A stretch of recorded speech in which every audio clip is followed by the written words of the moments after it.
आज संपूर्ण संस्कृत वर्णमाला के बारे में आपको समझाया जाएगा। संस्कृत भाषा में स्वर और व्यंजन वर्णों का जो महत्व है वह इस प्रकार है। स्वर वर्ण आप लोग जानते हैं कि कौन कौन से हैं। इन स्वर वर्णों को भी हम दो भागों में बांट देते हैं। तो सबसे पहले ये स्वर वर्ण हैं अ, आ, इ, उ, ऋ, ऋ, लृ, ए, ऐ, ओ, औ, अंक, अह। हम इन सबको स्वर वर्णों की श्रेणी में रखते हैं। लेकिन यहाँ ये स्वर वर्ण दो भागों में विभाजित हो जाते हैं। ये अ से लेकर के औ तक और बाकी अंक जिसको हम बोलते हैं ये अलग श्रेणी में आ जाता है। यानी अंक और अह ये दो अलग श्रेणी में आ गए। इनका अपना स्वतंत्र रूप से कोई अस्तित्व नहीं होता है। यह किसी दूसरे वर्ण के साथ प्रयोग करके पूर्ण होते हैं। इसलिए यहाँ स्वर वर्णों के दो हिस्से कर दिए हैं। अगर हम ये चाहें कि हम अंक का प्रयोग करें तो अंक का प्रयोग करने के लिए हम स्वतंत्र रूप से इसका नहीं कर सकते हैं प्रयोग। जिस प्रकार हम औ का प्रयोग कर सकते हैं और एक शब्द निर्माण में औ का पूरा सहयोग ले सकते हैं, लेकिन हम इसके लिए नहीं कर सकते। इसके लिए हम क्या करेंगे, अगर हमको अनुस्वार ये जो चिन्ह है इसका प्रयोग करके हमको कोई शब्द बनाना होगा तो उसके लिए हमें पूरा एक नया शब्द ऐसे लिखना पड़ेगा। इस प्रकार से जैसे हमने लिखा अ और क लिख दिया।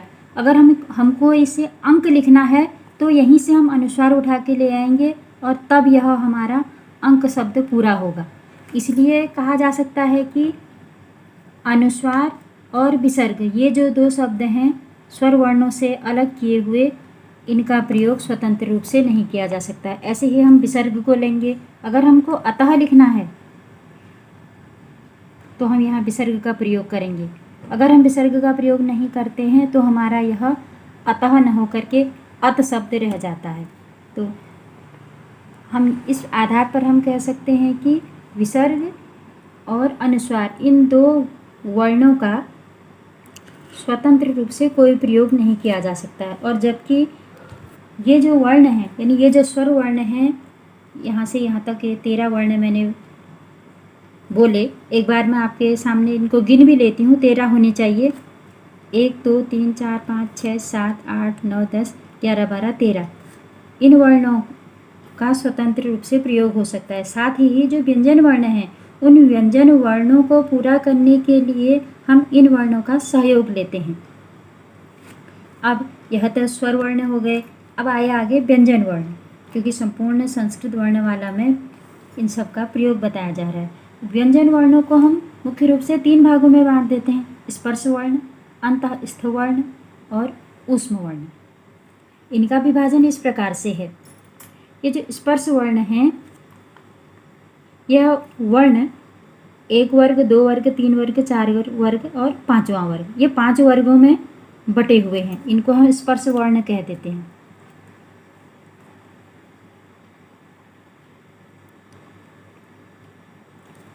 अब क्योंकि यह वर्गों के आधार पर बटे हुए हैं, यहाँ मैंने कुवर्ग लिख दिया और इसके अंदर के ये वर्ण हैं क, ख, ग, घ, अंग।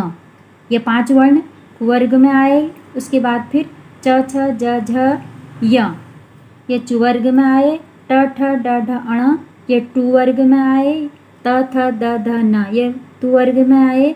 प, फ, ब, भ, म ये पुवर्ग में आए। जो यह इनका वर्ग शुरू हो रहा है यह इन वर्णों के, ये जो 5 वर्ण हैं इन वर्णों के प्रारंभिक वर्ण के आधार पर शुरू हो रहा है।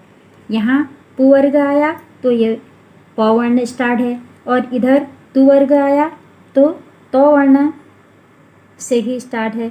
ऐसे ही जो वर्ग हैं इनके, ये वर्ग के वर्णों के पहले अक्षर अर्थात पहले वर्ण से ही ये वर्ग नाम में आ गए हैं। अब इन प्रत्येक वर्गों में 5 वर्ण हैं। इसके आधार पर हम यह कह सकते हैं कि स्पर्श वर्णों की संख्या 25 है। देखिए 1 2 3 4 5 और फिर ऐसे ही सब में 5 वर्ण हैं तो 5 5 25 हो गया। कुल संख्या इनकी 25 हो गई। और ऊपर हमने देखा स्वर वर्णों में 13 ये मूल स्वर वर्ण हो गए और उसके बाद अनुस्वार और विसर्ग, यानी यहाँ ये टोटल मिला करके 13, 14, 15 ये हो गए। और इधर हमारी संख्या इसमें 25 ये आ गई। कुल संख्या हमारी 48 होनी है संस्कृत वर्णों में। उसके बाद यहाँ अंतःस्थ वर्ण आए, ये हैं अंतःस्थ वर्ण, य, र, ल और व, इनको कहते हैं अंतःस्थ वर्ण। उसके बाद आए तालव्य स्व, मूर्धन्य स्व और दंती स्व और ह, ये भी 4 वर्ण हैं, इनको कह देते हैं ऊष्म वर्ण। ये ऊष्म वर्ण हुए। अब यहाँ हम गिनेंगे तो ये हमारी संख्या टोटल 48 हो जाएगी। स्टार्टिंग से देखेंगे, 15 वर्ण ये हुए, फिर 25 ये हुए, 4 ये हुए और 4 ये हुए। इसके अतिरिक्त संस्कृत वर्णमाला में हम कुछ संयुक्त वर्णों का प्रयोग करते हैं। अब वो संयुक्त वर्ण कौन से हैं? क्ष, त्र, ज्ञ, स्र। अब हम अधिकांशतः द, लेकिन इनको वर्णमाला में स्थान नहीं मिला है।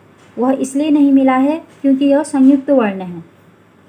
संयुक्त वर्ण का मतलब ये हुआ, अगर हम क्ष वर्ण को देखेंगे, यह क्ष वर्ण इस संस्कृत वर्णमाला के किन्हीं वर्णों के सहयोग से मिलकर ही बना है। उदाहरण इसका मैं देती हूँ। इसको, ये संयुक्त व्यंजन बना है, क्ष कैसे बना है? क, धन, स, इन 2 वर्णों को मिलकर के यह क्ष बना हुआ है। तो इसलिए हमारे जो विद्वान हैं, संस्कृत के विद्वान, इस क्ष वर्ण को जो मूल वर्णमाला है उसमें स्थान नहीं दिया है। ऐसे ही त्र है, त, धन, र। तो यहाँ वर्णमाला से ही, इधर जो ऊपर हमारी वर्णमाला है, इसी वर्णमाला से त और र हमने ले रखा है। और त यहाँ से त लिया, यहाँ से र लिया, तो यह त्र बन गया। इसलिए इनका नाम भी क्या है? संयुक्त व्यंजन। यानी ऐसे व्यंजन जो अन्य व्यंजनों की सहायता से मिलकर के बने हुए हैं, उनको संयुक्त व्यंजन कहते हैं।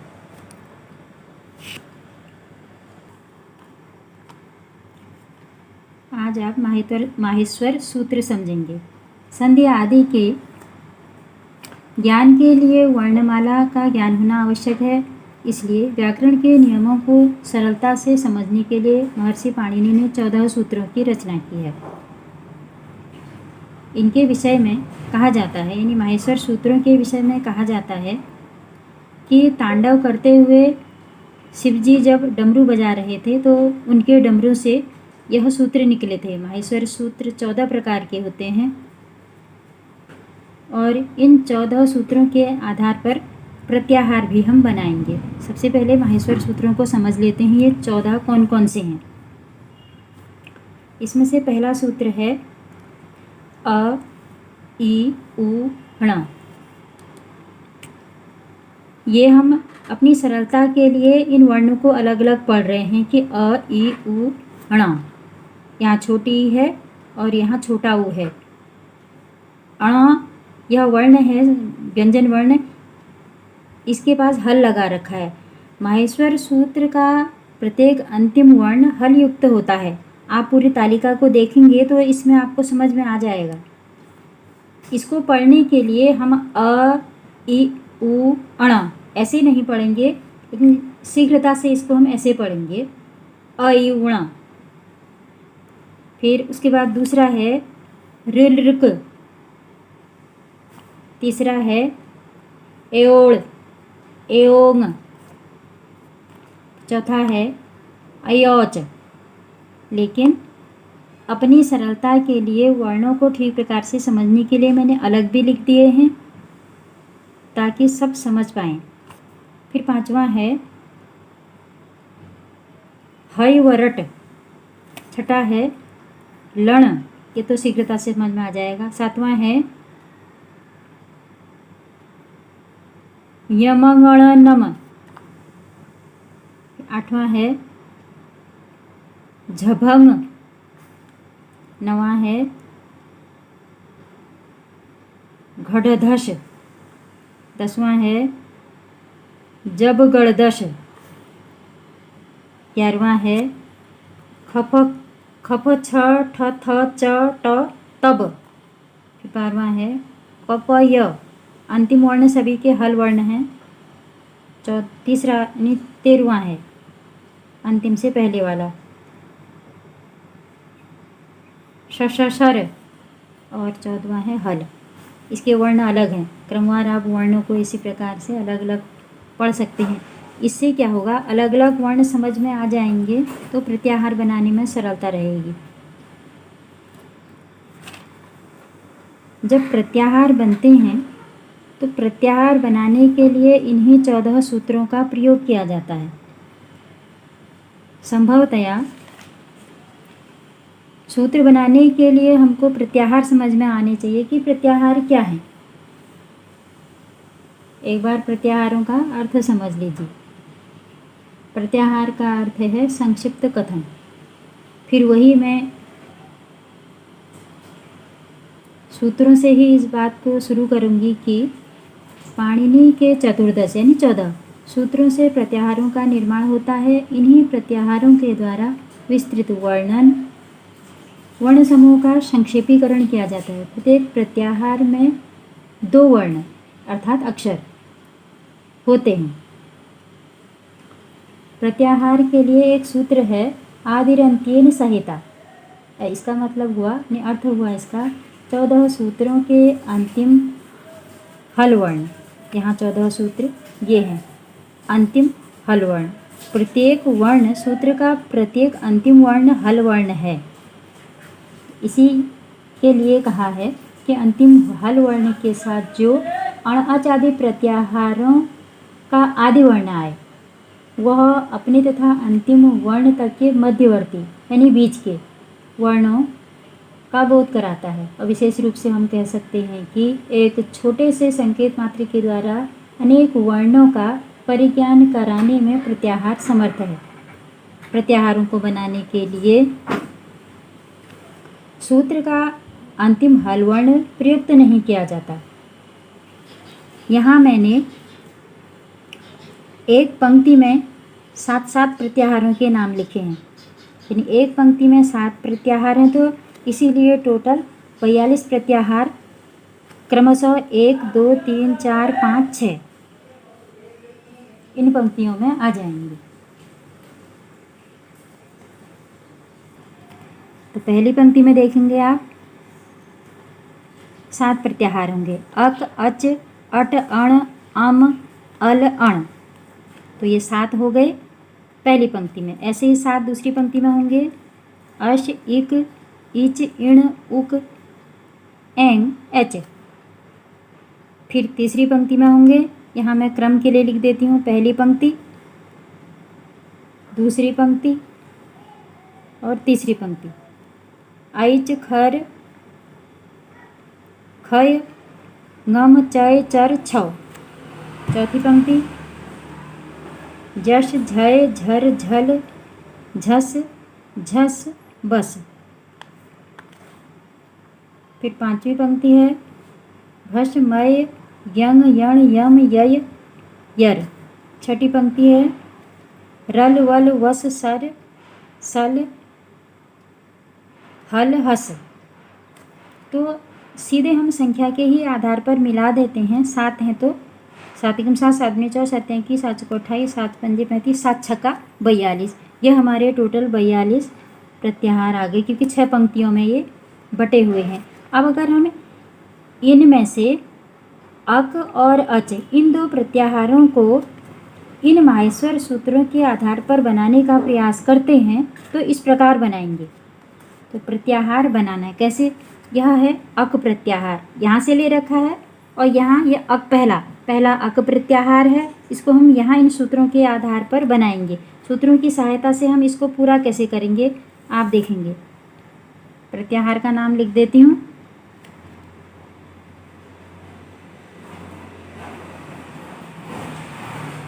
अब क्योंकि हमने परिभाषा पढ़ी है, परिभाषा में स्पष्ट लिख रखा है आदिर अंत्येन सहिता, तो यहाँ से हम वर्ण लेना शुरू करेंगे। पहले अक प्रत्याहार है, अक प्रत्याहार के लिए ये देखेंगे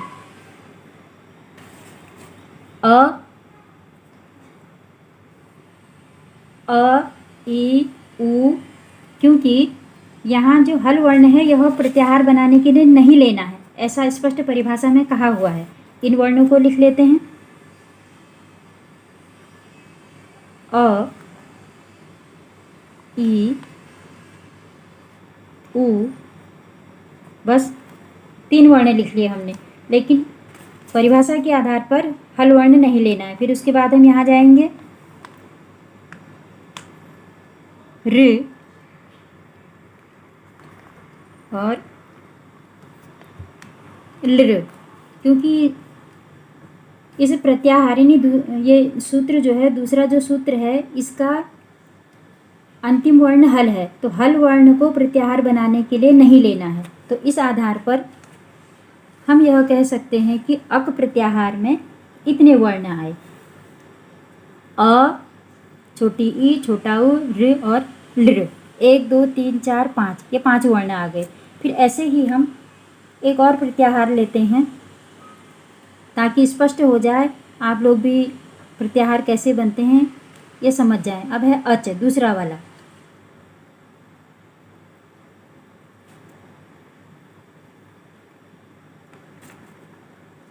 परिभाषा के अनुसार, जैसी परिभाषा है उसी के अनुरूप हम प्रयोग करेंगे। यहाँ पे पहले हम इस माहेश्वर सूत्र जो 14 है इसी में जाएंगे। अ च, यानी अ से लेकर के च तक के वर्ण हमको लेने हैं। अब वो च जहाँ पर आएगा हमको ये देखना है। पहले देखिए 1 2 3 4 हल वर्ण छोड़ देने हैं। फिर दूसरे सूत्र में जाना है, ऋ लृ हल वर्ण छोड़ देना है। ए ओ, यहाँ अंगारा हल वर्ण छोड़ देना है। ऐ औ, और च है यहाँ हल वर्ण वैसे भी छोड़ देना है। और प्रत्याहार का नाम है अच। अगर अच प्रत्याहार का यहाँ नाम है तो यहाँ जो 14 सूत्र हैं यहाँ तक के हल वर्णों को छोड़ करके सारे वर्ण अच प्रत्याहार में आ जाएंगे, इस प्रकार, जिस प्रकार मैं लिख रही हूँ। अ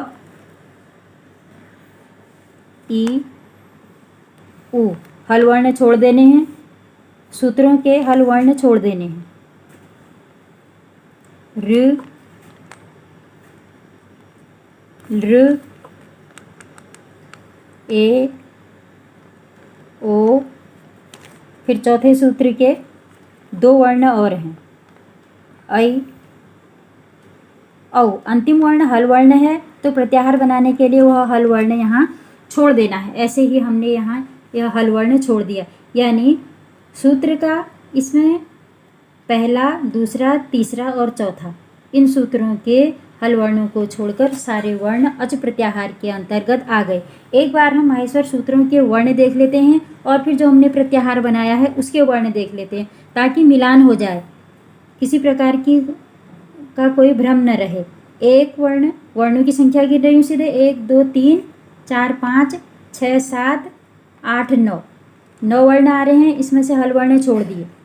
1 2 3 4 5 6 7 8 9, यहाँ भी हमारे 9 के 9 वर्ण आ गए। तो यहाँ हमारा अक और अच जो पहले 2 प्रत्याहार हो गए हैं वह उदाहरण सहित स्पष्ट रूप से बन गए हैं। जो 42 प्रत्याहार हैं, इन 42 प्रत्याहारों को आप इसी उदाहरण के अनुसार और इसी साधन से बना सकते हैं।